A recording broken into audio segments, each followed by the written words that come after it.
The stars themselves answer the command of the Slann. These impossibly ancient beings are true masters of magic, their knowledge so vast that to possess even a fraction of it would destroy a mortal's mind. It is they who chart the destiny of the Seraphon, bending reality itself to their will with only a thought.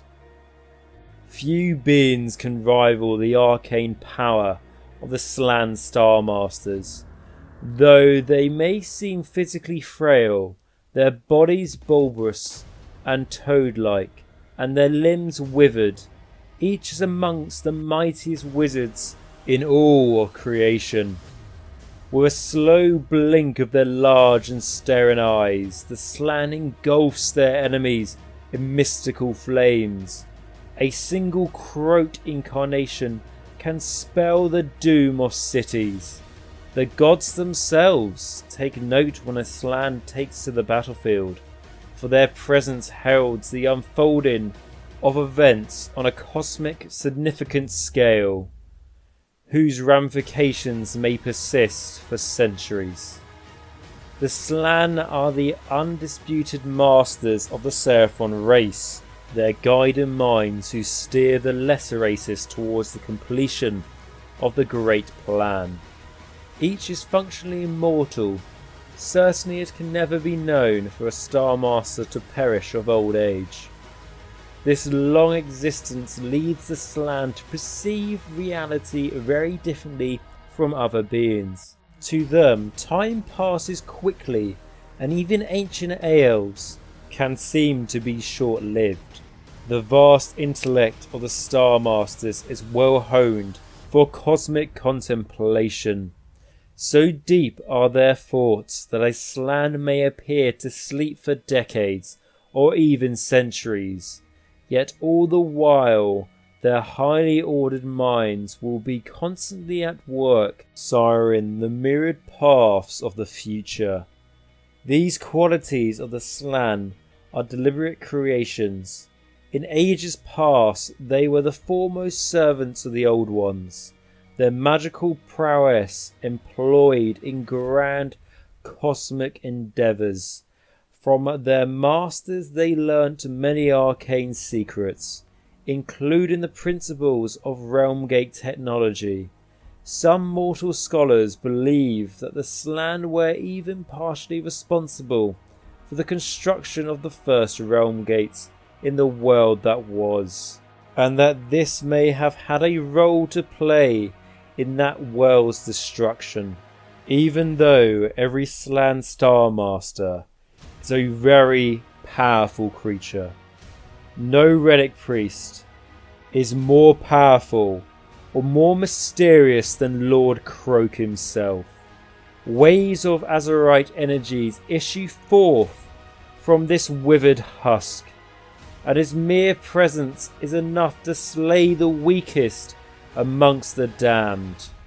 It is believed he is the oldest of the Slann, perhaps one of the few who arrived from beyond the stars with the Old Ones themselves at the dawn of history, and that despite having sacrificed himself in battles against the eternal enemy time and time again, Kroak always returns to continue the great war of the Seraphon.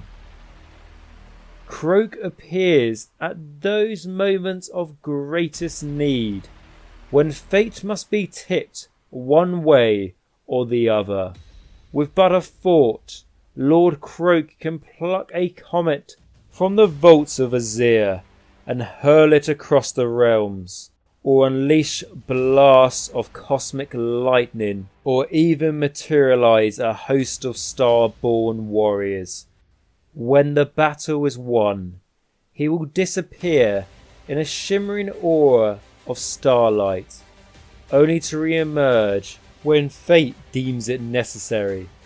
Some skinks believe Lord Kroak has ascended to sit at the right hand of the divine Old Ones in death, unwilling to rest until the final defeat of chaos has come to pass. And that was my short lore video on Lord KROAK. So he is a very old character, obviously a lot to do with him in the world that was, but in this particular video, as it is AOS lore, I just really want to focus on where he is now in the lore, in Age of Sigmar and in the Mortal Realms. And I wanted to talk a bit about the Slann Starmasters, just to sort of set a base level, particularly if you don't really know what a Slann is, for this video. So what I tend to talk about a little bit in these short lore videos at the end is how this model is good in the game. Now, in the game at the moment, he is a tad a little bit overpowered, shall we say. So I don't really want to talk about him too much, but rest assured, he is not one of these named characters that has no use on the tabletop. He is definitely good. He has some good tactics around him, so you can use him on the tabletop without thinking it's only for narrative purposes. It could strongly be for competitive ones as well. And also, despite him being quite an oldish model, I still very much like him. Of course, I'd like them to do a plastic kit of him. I think that'd be really good. Are they going to do that? Well, I was bitterly disappointed when Seraphon didn't really get any updated models at all in their release. However, I openly suspect that they will get the updated models they deserve whenever 3rd edition comes out and the subsequent battle tome for Seraphon come out, because I think for 2nd edition, all 2nd edition is a case of making sure each of the main armies have a battle tome. It's not about updating all the models. Like Gloomspite Gits, yeah, awesome, they got some new updated models, but everything else was a case of let's just give them a battle tome. In 3rd edition, hopefully we'll see some updated models for like Seraphon here, and many of the other armies that could do that as well, but in particular Seraphon, as Seraphon is always close to my heart. As some of you may know, Seraphon was the first models I ever got back when they were called Lizardmen many years ago, so very much be cool to see an update for them. But anyway, I digress, and this is kind of topic for another video. So I want to thank you very much for watching this video. If you did enjoy it, please smash that like button and that subscribe button. And if you have done, make sure you click notifications as well, as that makes sure you guys never miss a video and really helps the channel out.